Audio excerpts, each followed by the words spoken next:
Oberlin, Ohio, 1320 AM, 107.7 FM, WOBLradio.com, and available anytime on YouTube. It's time for the Everyday Ag Podcast. I'm your host, Patrick Twining, and this is your connection to the everyday life of the backbone of America. Let's dive in to another ag venture. Well, hello and welcome back. The sun's shining. I think we hit 70 degrees today. Beautiful March day. Unfortunately, that's not going to stick around. I wish it was, but it is March. We are in Ohio. It's going to get cold again. We'll survive. At least the sun is still out at 6:30 p.m., and it will be for a little bit longer. We'll take it. April's coming. May's right around the corner. These are the days that I live for. It was a beautiful day today, and I actually took some time for myself and went fishing. I haven't done that in a long time. It was a good day. Plus, I worked on other stuff too. So, if you have been with me since the beginning, today was supposed to be my reproduction talk, my AI talk, not artificial intelligence, but insemination. I started working on notes for this show, as I always do leading up to the show. Working away. And all of a sudden it dawned on me that I have way too much content to cram into one show so that I can put it into layman's terms for all of you to understand and not get bored and fall asleep on me after dinner. So we're going to push that off. We'll break it over a couple shows, revisit it, all that stuff. It gives me the opportunity to finish talking about what we discussed last show, at the end of the show, that being the pig barn and the transition to the new barn, all that good stuff. So let's recap quick. We talked about the original hog barn, which I call the heifer barn, which was a lean-to, and it just wasn't conducive for raising pigs anymore. It was a while back, not anymore. The low ceiling, the lighting, the electrical, the concrete being messed up. You know, in retrospect, the low ceiling in that barn probably was the most helpful, the best thing about that barn, because there's going to be less area to heat. I still like where I'm at better now. But again, we had the lighting, which wasn't great. Yeah, that's not a hard problem to solve. You put more lights in, la-di-da. The electrical in there was the bigger issue, with not being able to support more lights, not being able to support more outlets, on and on and on. You get the point. And then we had the bi-level concrete, which had its ups and downs. Being bi-leveled, so there was a higher side and a lower side. It made it nice for cleaning the barn out because all of the slop, if you will, stayed on the low side where we kept the pigs. And so you could just scrape it right out, and it was an easy clean. The problem being that it was cracked. It was old concrete, and it had the stress cracks and all that from being old. And so when you're trying to shovel or use a scraper or whatnot, you catch a crack, and then you've got your tool in your gut or pushing back on your arm or whatever, and that's just not fun. So we had that. Plus, it was tough to get the pens the right size. We were always shuffling gates, moving gates around, pole to pole, trying to make everything work, depending on the size of the pig. Obviously, bigger pigs take more room. And so, again, it just, it needed moved, and we went ahead and made that move. So we began talking about moving all of the contents out of that barn, out of where the pigs are now, into the old barn. I began doing that, let's see, I believe it was December, January, February, somewhere of 23, and moved it all out of the way. Mind you, remember we talked about me having a junk drawer, junk stall in the cow barn? After we sold my grandmother's sheep it was either 99 or 2000, somewhere around there, that whole barn instantly turned into a massive junk drawer. If we needed to put it somewhere and we needed it under cover, whoop, in there it went. And so that, over, what's it been? 20 some years, accumulated a lot of junk. Now, mind you, this may be a little known fact, well-known fact if you are indeed a farmer. Every farm has a junk drawer, junk pile, junk whatever, where they keep anything and everything because we might need it later for another project. Why throw it away? We'll use it somewhere. We can't throw it away. That's where the purge began. I needed to clean that barn out, and so I threw a lot away and kept what I thought would be usable down the road. Will it be? Will it sit there and collect dust? Most likely. So I apologize because I'm going to jump around past, future, a bunch in this show. But it's all pertinent information, so hang on tight and let's go for a run. So a quick background of where all of that junk came from, because most of it did come from one area. And I shouldn't call it all junk. There's a lot of useful stuff in there. But back in 2007, I dismantled, tore down, whatever you want to call it, my Uncle Brian's pole barn. It was an old airplane hangar. When he had sheep, I should back up even further. At one point, that's where all of our young stock was, all of our calves and heifers, and even some of the dry cows. We also stored hay in there, all that good stuff. When we moved all of our animals to the home farm, my uncle had sheep in there for a couple years. That's when that side of the barn started accumulating scrap iron, small equipment, other stuff like that. Jump ahead again. I told you I'm going to jump around a lot today. I apologize. So summer of 2007, it was decided that that barn wasn't being used. It didn't need to be there. It was just going to rot, fall down, whatever. So I started tearing it down. Tearing the tin off, tore the trusses off, moved all of the usable pieces to the farm. That way, hopefully, we could rebuild that barn or whatever we needed to do. Keep in mind, 2007 was the summer between my junior and senior year of high school.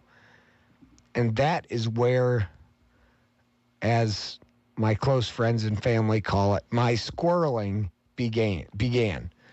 Working on 17 projects at one time, bouncing all over the place, repurposing buildings and equipment and what have you for something else, a current use, climbing all over random stuff like tearing tin off the barn without harnesses and all that good stuff, part spider monkey or whatever those monkeys are.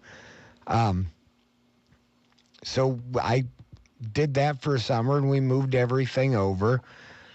We never ended up building a new pole barn. The trusses rotted, some of the poles rotted, a lot of the brace boards, stuff like that rotted, and we ended up just burning it all. Burning it, throwing it in a gully, whatever we had to do to get rid of it because it wasn't going to be structurally sound anymore. Some of that wood is lining my little office at the farm now, which made it's a good touch. Rustic wood, sheet tin, old corrugated tin on the ceiling, stuff like that. So, some of it got used. Most of that got thrown away. All of the contents, again, got put into my grandma's old sheep barn, which is now the new pig barn, which then ended up in the heifer barn, which is the old pig barn. You guys keeping track? I hope so. If not, go back and listen in a couple days, and you might have to stop and rewind and all that good stuff. Let's take a quick break. This show brought to you in part by Keller Meats in Litchfield, just north of the Circle on State Route 83. They are your prime destination for all your locally sourced beef, pork, lamb, and goat custom processing, as well as a full retail counter. Go to kellermeats.com or visit them on Facebook for more information. Okay, let's jump back in. So the rest of the contents ended up getting moved.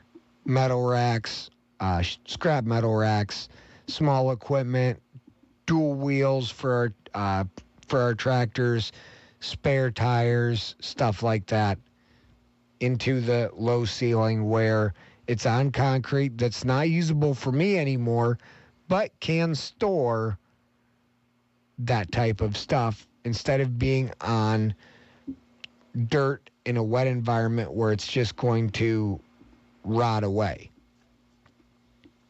At one point, I'm guessing, trying to jog my memory, probably 15 years ago, maybe even 20 years ago, I had a vision to move all of our heifers into where the pigs are now, because it just seemed like that would be the best place for them. High ceiling, plenty of lighting, plenty of ventilation. So I started building feeders in that barn and trying to speculate where gates would go, stuff like that. The fact of not having concrete in there quickly shut that project down, because I could see with having livestock in there, even though the sheep were in there, they don't make as much of a mess, right? You start putting dairy heifers in there or dry cows, whatever, you're putting a large animal in there that make a lot of manure and urine.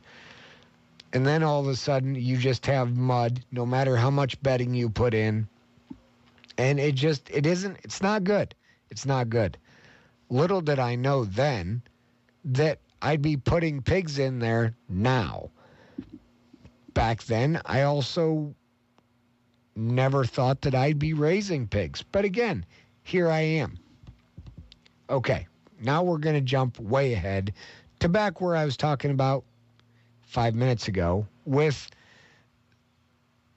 we got all of the contents out of that barn. Now we need to get the topsoil manure, rotted manure that's now topsoil, and dirt out of there to get down to a good clay base so that we can pour concrete. So I borrowed a skid steer.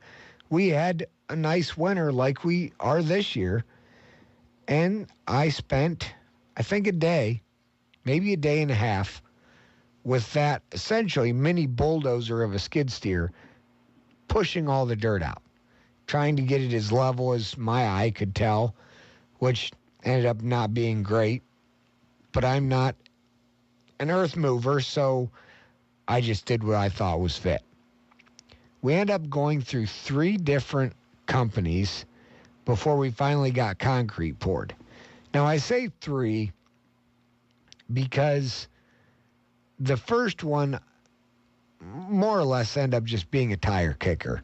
I had him come out, said, check this out, measure it, give me a quote, He said, great, I'll get back to you. Then never heard a thing from him.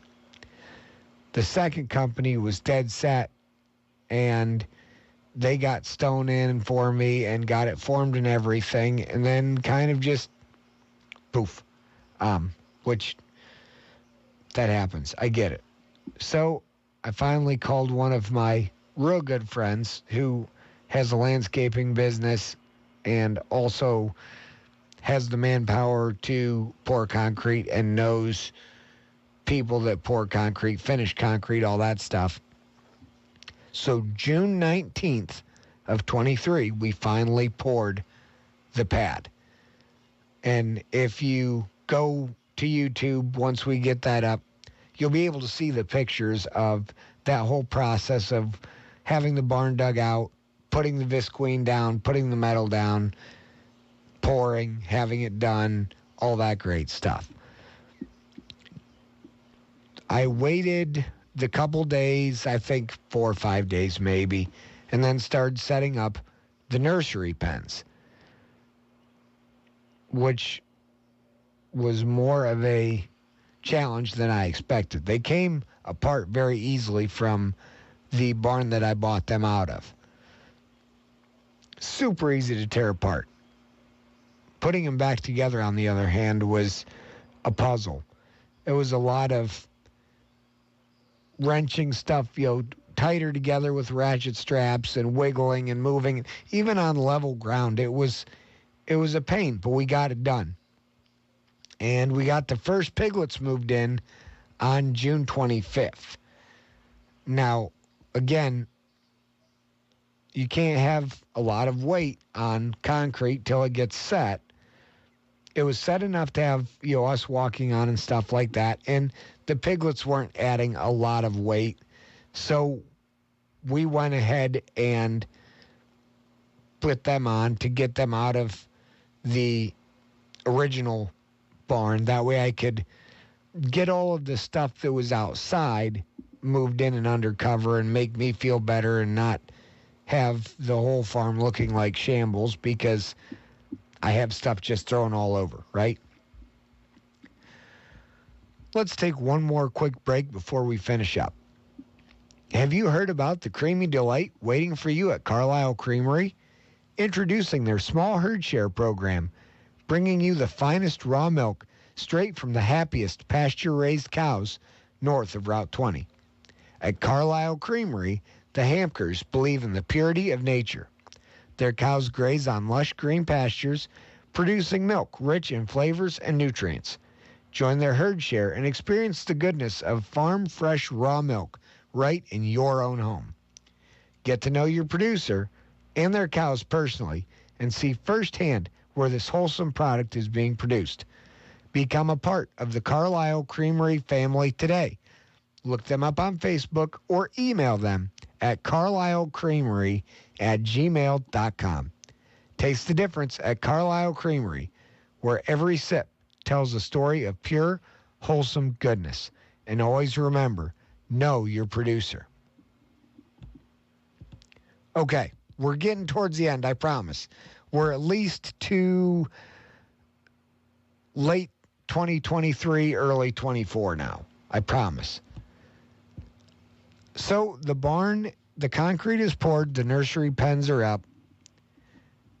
Now what? Well, in the original barn, at the end, we still have a 4 foot by 4 foot pallet scale, if you will.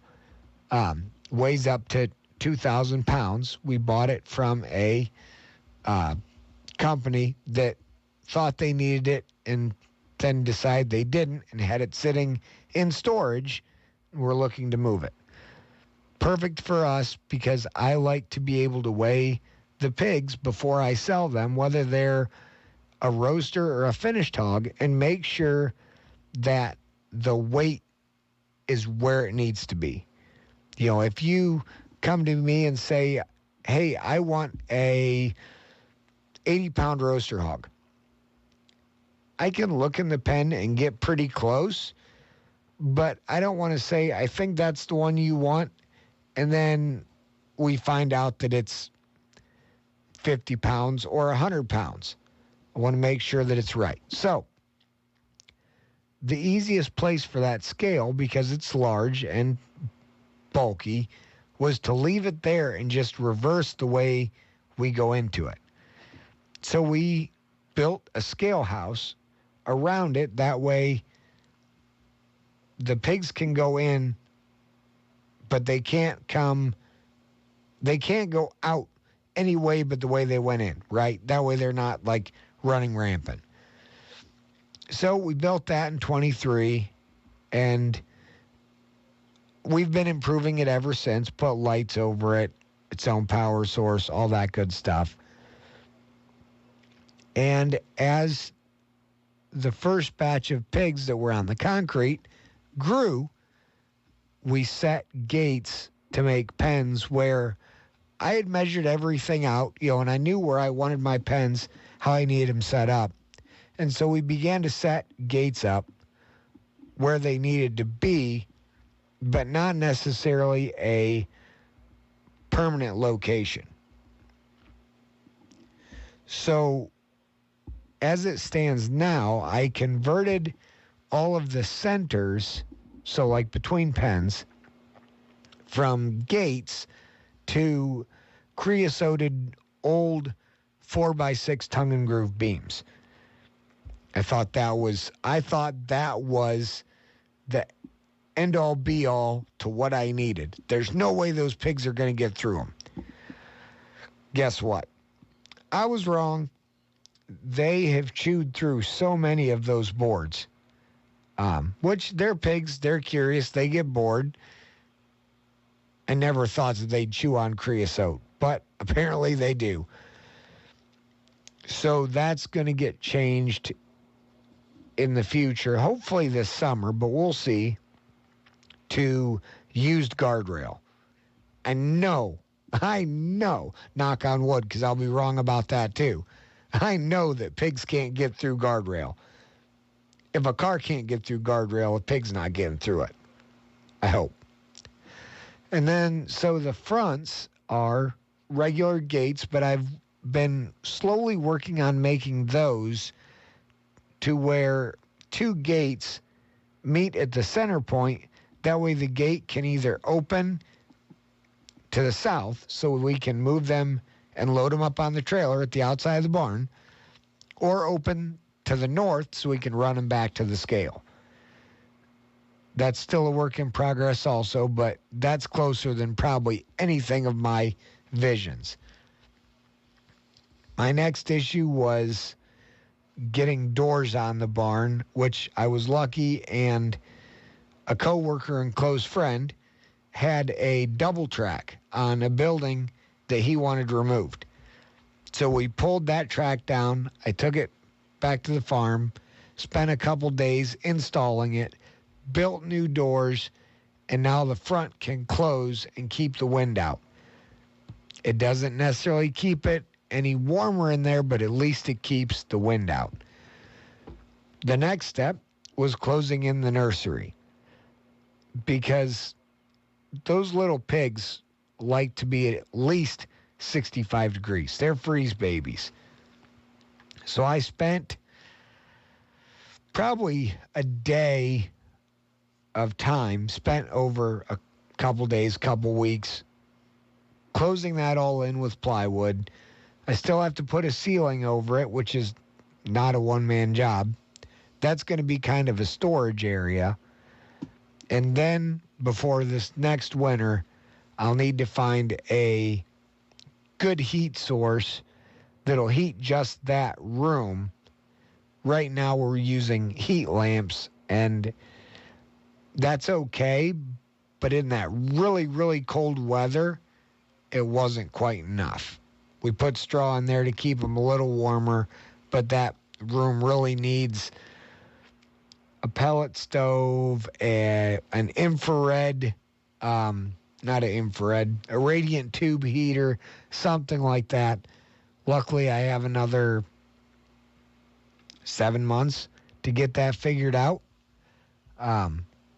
So again, that's another projects. right? I always have some sort of project that I'm working on, sometimes too many. But that's the pig barn. And like I said, it's a work in project. And every time I think I have something done, I realize, hey, that works, but let's improve it. Let's make it a little better. And in every aspect of this remodel, if you will, I have been so lucky to be surrounded by the absolute best team of family and friends. People that have more knowledge about a lot of this stuff than I do. I can do grunt work. Tell me how to do it and I'll do it. My brain doesn't always work with, the right way to construct something or the proper way to, electrify it, all that stuff. And, one thing that I constantly remind myself of, and I think this is a great quote. I don't know if it's original or a variation or whatever, but surround yourself with great people, with the right people. And once you find that tribe, mountains will be moved. So just keep that in mind. Make sure that you find your right people, no matter what project you're working on, not even a project, just life in general. Make sure you find those people that support you in everything you do and are ready for whatever, down for whatever your vision is, whatever you're going through in life. Keep those people close. It's time to wrap up, guys. Boy, we've had fun. So, per normal, if you ever want to catch this show or any of the previous shows, go to the YouTube channel, the Everyday Ag Podcast YouTube channel. We're now on Spotify, too. If you listen to Spotify, you can find us there. The ButterPig Partners Facebook page, you can always go there and check out what we're doing. I try to keep that updated as best I can. And our clothing line, which we're trying to keep pushing, CraftyDawnBoutique.com, with the tees, the sweatshirts, the koozies. Just go to her website, search Everyday Ag Podcast, and you'll find what you need there. And if you ever have questions or something that, a topic that you would like me to discuss in an upcoming episode, feel free to shoot me a message on Facebook or email me at butterpigpartners@gmail.com. Like I said, I've got so much content to talk about, in the next coming shows. And actually, our first guest will be on at the end of this month, Liz and Lee Merrill. That's going to be a great show. Excited to have them on. And we'll talk about all things farming with them, between the beef cows, their crops, who knows what else they're getting into. But that's going to be a fun episode here in 2 weeks. But again, if there's anything else that you would like me to talk about later in the fall or even the start of next year, let me know and we'll get it on the books. Like I said, we're the connection for the backbone of the greatest industry in America, and I'm here to learn more and help you learn more. So until the end of March, let's hope that we have decent weather and not miserable rain, snow, whatever. And stay healthy, stay safe, and we'll see you around. The proceeding was a paid informational program. The views and opinions expressed were not necessarily those of the staff, management, or advertisers of WOBL Radio.